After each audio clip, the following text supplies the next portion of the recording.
Friction जब दो object के बीच रिलेटिव मोशन स्टार्ट होता है तब उन रिलेटिव मोशन को अपोज करने के लिए फ्रिक्शन वो दोनों बॉडी के बीच में लगता है। और फ्रिक्शन दो प्रकार के होते हैं, एक स्टैटिक फ्रिक्शन और second kinetic friction. Static friction जब दो ऑब्जेक्ट रेस्ट में रहता है, मतलब दो ऑब्जेक्ट के बीच रिलेटिव मोशन नहीं होता है, जब रिलेटिव मोशन स्टार्ट होने की कोशिश की होती है उस टाइम जो फ्रिक्शन लगती है उसे स्टैटिक फ्रिक्शन कहते हैं। फॉर एग्जाम्पल एक यहाँ पे एक टेबल है, उस पर एक ऑब्जेक्ट रखा हुआ है जिसे एक फोर्स F लगा के राइट की तरफ खींचा जा रहा है और यहाँ ये सरफेस के बीच एक कोएफिशिएंट ऑफ फ्रिक्शन μs है।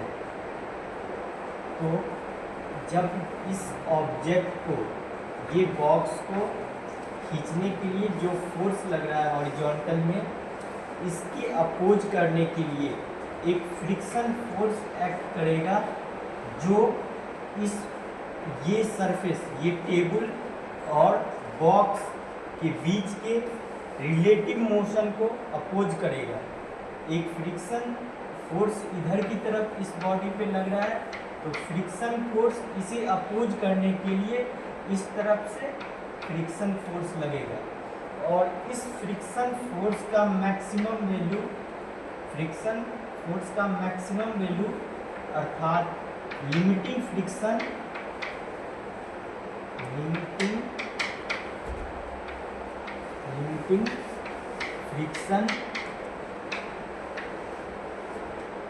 μs इंटू नॉर्मल रिएक्शन के बराबर होता है। जहाँ पे नॉर्मल रिएक्शन, ये टेबल ने बॉक्स पर जितना भी फोर्स लगाया उसे नॉर्मल रिएक्शन कहते हैं। नॉर्मल रिएक्शन यहाँ पे बता देते हैं, जैसे ये बॉक्स है एक और ये एक सरफेस है, ग्राउंड है, टेबल है आपका, ये इन दोनों के कांटेक्ट में एक अपवर्ड फोर्स लग रहा है ये बॉडी पर, उसे नॉर्मल रिएक्शन एन फोर्स से डिनोट किया जाता है। ये μs इंटू एन के बराबर, यहाँ पे लिमिटिंग फ्रिक्शन का value μs into normal reaction N के बराबर है। यहाँ पे μs है equal to coefficient of static friction, coefficient of static friction.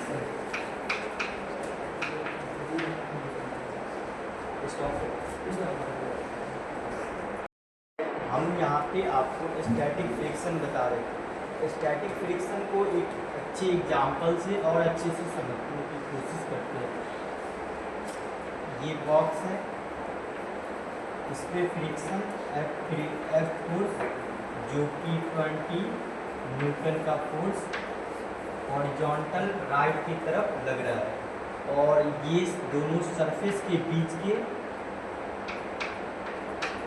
Coefficient of friction μs का वैल्यू 0.4 है।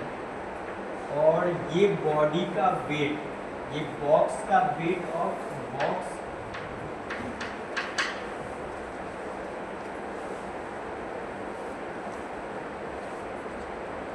50 न्यूटन के बराबर है।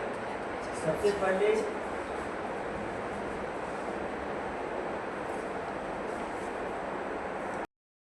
यहाँ पे फ्रिक्शन का limiting value 0.4 into normal reaction 60 equal to 24 Newton.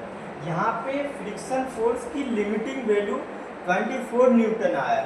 इसका मतलब ये है मैक्सिमम जो स्टैटिक फ्रिक्शन बॉक्स और टेबल के बीच लग सकता है वो 24 न्यूटन लग सकता है, लेकिन यहाँ पे जो है फोर्स को बैलेंस करने के लिए इस बॉडी को रिलेटिव मोशन को रोकने के लिए यहाँ पे फ्रिक्शन फोर्स की जो ज़रूरत है वो फ्रिक्शन फोर्स की ज़रूरत है 20 न्यूटन।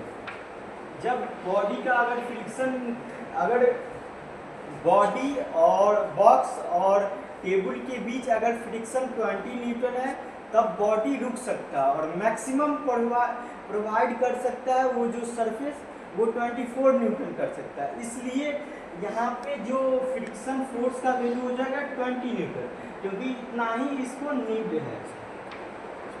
ये रहा स्टैटिक फ्रिक्शन और मैं अगले में एक्सप्लेन कर रहा हूँ काइनेटिक फ्रिक्शन। जब बॉडी के बीच रिलेटिव मोशन स्टार्ट हो जाता है तब उस बॉडी और सरफेस के बीच जो फ्रिक्शन एक्ट करता है उसे काइनेटिक फ्रिक्शन कहते हैं।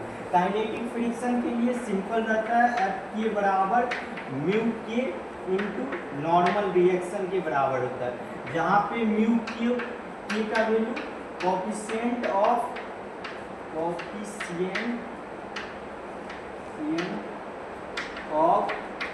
Kinetic friction.